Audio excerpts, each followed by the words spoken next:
What's the most unattractive male name? 1. I have an ancestor from the 1700s whose name was Skidmore Munsey. I used to tell my son he was lucky to have been born before I learned this information. 2. My real name is Tuna. I might win this one. 3. My neighbor from Jamaica told us to call him Frank. Somehow his driver's license ends up in my parents' hands, and they find out his real name was Archibald. Apparently he hated it, so he chose Frank.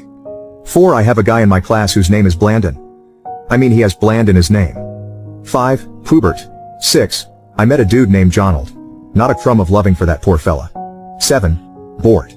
8. I have a nephew named Anthony who always gets mad when I call him Anthony. 9. Billiam. Seriously. Parents knew if they called him William people would just call him Bill, so, Billiam.